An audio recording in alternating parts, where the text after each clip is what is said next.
ভক্তির কারণে আল্লাহ আবার উত্তর দিচ্ছে, ইন্নী আ'লামু মা লা তা'লামুন, আমি যা জানি তোমরা তা জানো না।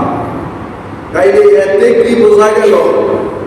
আল্লাহ পরামর্শ করার তো দরকার লাগে না, আল্লাহ তো সব জানে, উত্তর তো দিল, তাইলে তুমি কেন পরামর্শ করো?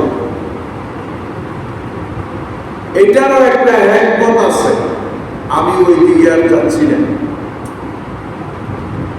এখন আল্লাহ ডাক দিলেন, জিবরাইল যাও, তুমি মাটি আনো। জিবরাইল আসছে, মাটি আনতে পারে নাই, নিতে পারে নাই, চলে গেছে। এরপরে মিকাইল তুমি যাও, আসছে, নিতে পারে নাই, মাটি চলে গেছে। তারপরে ইসরাফিল তুমি যাও, আসছেন, মাটি নিতে পারে নাই, চলে গেছে। চতুর্থ নম্বরে ডাক দিয়ে বলেন, আজরাইল তুমি যাও, মাটি নেওয়ার জন্য। আজরাইল যখন থাপা মারছে, মাটি একটা চিৎকার দিয়া বলছে, আজরাইল তুমি আমাকে নিও না। কেন? এই মাটি দ্বারা মানুষ তৈরি করবে, এরা আমার উপরে অত্যাচার করবে। তখন আজরাইল মাটিকে প্রশ্ন করছে, তোমাকে কে তৈরি করছে? আল্লাহ তৈরি করছে, সৃষ্টি করেছে। আমাকে কে তৈরি করছে? আল্লাহ আমাকে তৈরি করছে, সৃষ্টি করছে। সুতরাং আল্লাহ আমাকে সৃষ্টি করছে, তোমাকেও সৃষ্টি করছে। যেই মহান রব আমাদেরকে সৃষ্টি করেছেন, সেই মহান রব আমাকে পাঠাইছে নেওয়ার জন্য। সুতরাং তোমার কথা আমি শুনতে রাজি। মাটি নিয়ে চলে গেছে। তখন থেকে আল্লাহকে এই দায়িত্ব দেওয়া হয়েছে, যেহেতু হুকুম মাটি নিয়ে গেছে, মাটি আল্লাহর কাছে যেন আপিল না করতে পারে, এরা অত্যাচার রাজারি করছে। এখন আল্লাহর রূহের দায়িত্বটা আবার তাকে দেওয়া হয়েছে। রূহটা নেওয়ার পরে এই মাটির দ্বারা দেহটাকে আবার মাটিতে রাখবে। দেখছেন আল্লাহর কি ভেদ ভবিষ্যৎ। সেই আদম সফিউল্লাহকে আল্লাহ পাক তৈরি করলেন। এর আগে অনেক ঘটনা রয়েছে, খামির করছে, তারপরে মূর্তি বানায় রাখছে। রাখার পরে রূহটা দেওয়ার পরে আল্লাহ জাল্লা শানু আদমকে বেহেশতের মধ্যে রাখলেন। লক্ষ লক্ষ বছর বেহেশতের মধ্যে রাখার পরে আল্লাহ ডাক দিয়া কয়, লা তাকরাবা হাযিহিশ শাজারা, এই আদম এই গাছটার কাছে তুমি যাইও না, অর্থাৎ গন্ধমের ফল খাইও না। বহু বছর থাকার পরে মা হাওয়ার কারণে বাবারের আবার এই গন্ধম ফলটা বর্জন করছে। ইবলিস শয়তানের ধোঁকার কারণে ইবলিস শয়তান ধোঁকা দিছে প্রথমে মা হাওয়াকে। হাওয়া যখন গন্ধম খাইছে, হাওয়ার সাথে আদম সফিউল্লাহকেও খাওয়াইছে। খাওয়ানোর পরে বাবারে আদম সফিউল্লাহ রূপ মানিয়া যখন ভক্ষণ করতে দিছে, ধূপ দিবে এমন সময় আদম কয়, আল্লাহ নিষেধ করেছে, আমি তা খাইতে পারি না। এই কারণে আদম সফিউল্লাহ গলার মধ্যে এইভাবে চাপ দিয়া ধরছে। ধরার পরে থেকে পুরুষের জন্য একটা কন্যা হয়েছে। আছে কি না? একটা পুরুষের কন্যা গলার মধ্যে হয়েছে। বাবারে আদম সফিউল্লাহ খায় নাই। বাবা আমার এই যখন ঘটনাটা ঘটলো, তখন আল্লাহ পাক ডাক দিয়া বলেন, আদম ইহবিতু মিনহা, হে আদম তুমি বেহেশত থেকে চলে আসো। সুবহানাল্লাহ, তুমি বেহেশত থেকে চলে আসো। এই দিক দিয়া ইবলিস শয়তান কুপরামর্শ দিয়া আদমকে মা হাওয়াকে গন্ধম খাওয়াইছে। এই কারণে আদম হাওয়াকে আল্লাহ ডাক দিয়া বেহেশত থেকে আদেশ করেছে।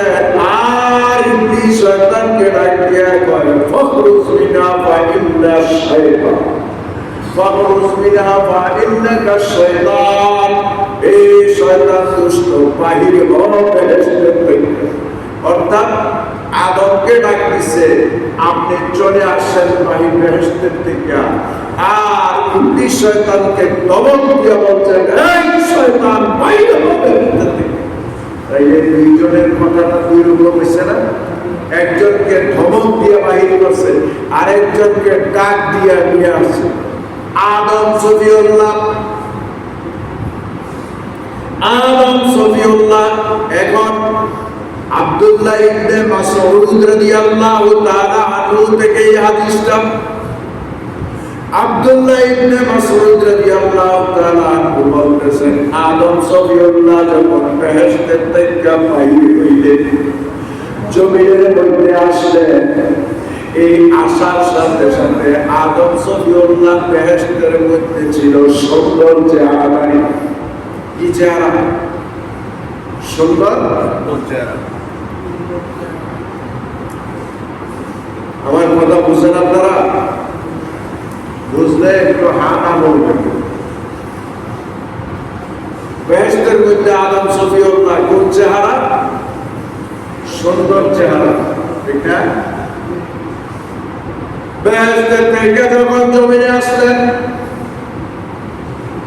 আব্দুল্লাহ ইবনে মাসউদ রাদিয়াল্লাহু তাআলা আনহু থেকে হাদিস, নবী সরকার দু আলম বলেন, নবীজি বলছেন,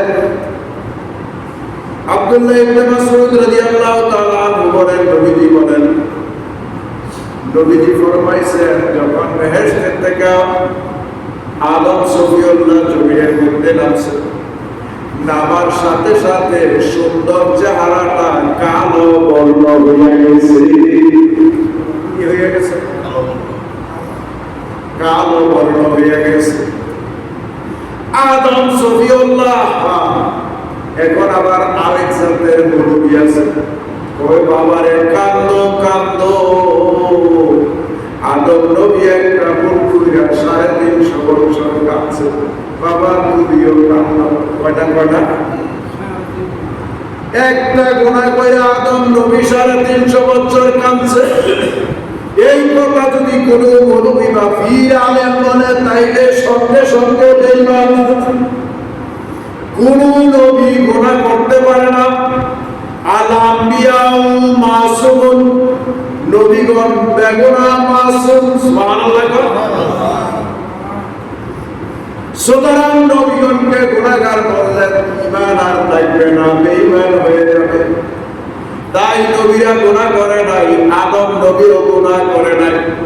বাবার বেহেশতের থেকে আসার পরে আদম নবী সুন্দর চেহারা বেহেশতের মধ্যে ছিল, দুনিয়াতে আসার সাথে সাথে তার চেহারাটা কালো হয়ে গেছে।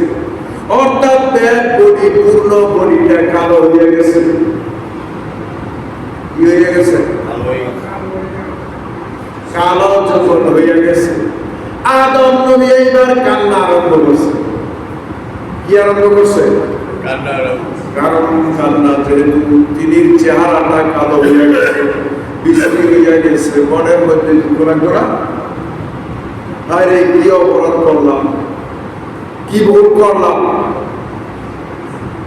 আমার চেহারাটা কালো হয়ে গেল। কান্না করতেছে করতেছে। 4টা কারণ ছিল আদম নবী কান্নার। 4 কারণের মধ্যে প্রথম নম্বর, আদম নবীর চেহারা যখন কালো হয়ে গেছে, কান্না আরম্ভ করছে। 2 নম্বরে বিচ্ছেদের কারণে হাওয়া আদম দুইজন একত্রিত ছিল। এখন দুইজন দুই দেশে, তাই বিচ্ছেদ। এইভাবে 4টা বিচ্ছেদের কারণে আদম সফিউল্লাহ 350 বছর কাঁদছে। সুবহানাল্লাহ। বাবা আমার, এইভাবে অনেক দিন পর্যন্ত আদম সফিউল্লাহ কান্নাকাটি করতেছেন। কান্নাকাটি করতে করতে হয়রান পেরেশান হয়ে গেছে। এমন সময় আমার আল্লাহ ডাক দিয়া কয়, আদম, তুমি যেহেতু এত কান্নাকাটি করতেছো, তাইলে তোমার আমি একটা কর্ম দেই, তা তবেই তুমি উদ্ধার হয়ে যাবে। সুবহানাল্লাহ। কি হইবা? উদ্ধার হয়ে যাবে। তখন কি করব? এই ফাঁকে আবার ফেরেশতারাও আল্লাহর কাছে আদমের পক্ষ হইয়া মাপ চাইতেছে। তুমি আদম রে এত মায়া করে বানাইলা, এত মহব্বত করে বানাইলা, এখন কেন তার চেহারাটা তুমি কালো করলা? যার কারণে আদম এইভাবে কাঁদতেছে, তারে তুমি উদ্ধার করে দাও, চেহারাটা সুন্দর করে দাও। ফেরেশতারাও আদমের পক্ষে। সুবহানাল্লাহ। কার পক্ষে? ফেরেশতারা আদমের পক্ষে।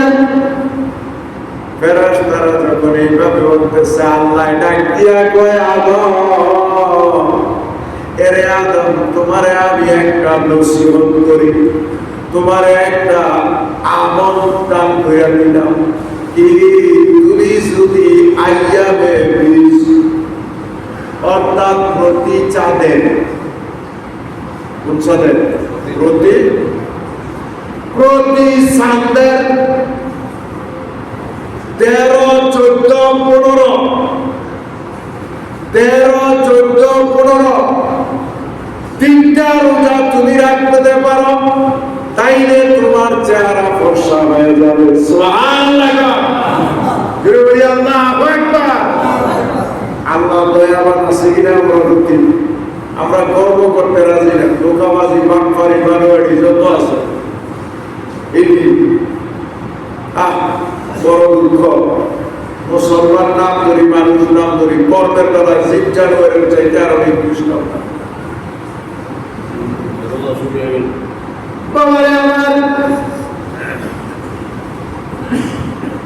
আদম সফিউল্লাহ অর্ডার পাইছেন, আদেশ পাইছে, আল্লাহ দান করছেন।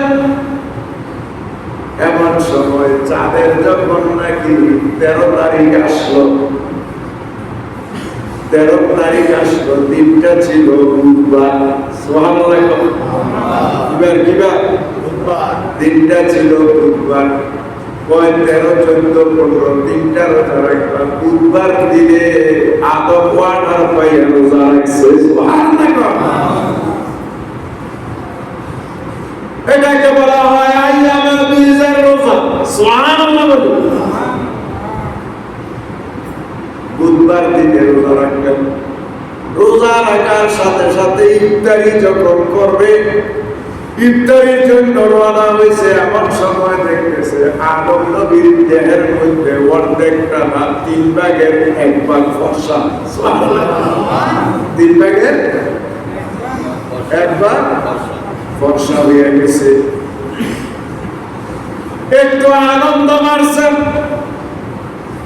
আবার বৃহস্পতিবারের রোজা রাখলেন তিনি। ইফতারির সময় যখন হইলেন, ইফতারি করার সময় সামনে ইফতারি করছেন, এমন সময় দেখতেছে তিনি 3 ভাগের মধ্যে 2 ভাগ ফর্সা হয়ে গেছে।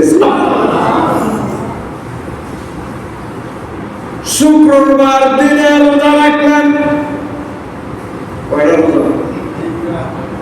তিনটা যখন রোজা রাখলেন, শুক্রবারে রোজা রাখার পরে যখন সন্ধ্যা গনায় আসলো, ইফতারি করার জন্য তিনি তৈরি হয়েছেন। ইফতারি করবেন, সামনে ইফতার নিয়ে বসলেন। এমন সময় দেখে আদম সফিউল্লাহর পা থেকে মাথা পর্যন্ত বেহেশতের যে নুরানি চেহারাটা ছিল, সেই বেহেশতের চেহারা তার ফুটে গেছে। তাই আমার নবী কামলিওয়ালা এই আইয়ামে বীজের রোজা রাখতেন বেশি বেশি।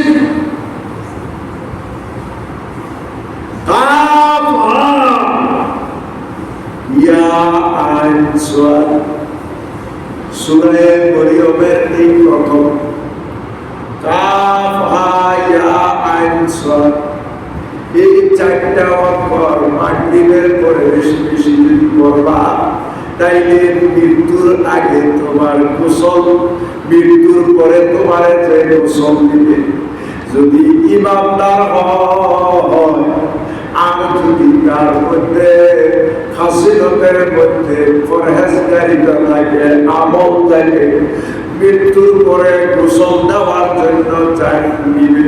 গোসল দেওয়ার পরে বাবারে তার পূর্ণ চেহারাটা হলুদ বর্ণ হয়ে যাবে। কি হয়ে যাবে? এই কারণে আমার নবী সরকার দু আলম আরেক হাদিসের মধ্যে বলেছেন, যদি দুনিয়ার জমিনে বেহেশতি এবং জাহান্নামীর পরিচয় পাইতে চাও, তাইলে গোসলের পরে যার চেহারা হলুদ বর্ণ হয়ে যাবে মনে করবা সেটা জান্নাতি, আর যার চেহারাটা কালো না নীল বর্ণ হয়ে যাবে তাইলে মনে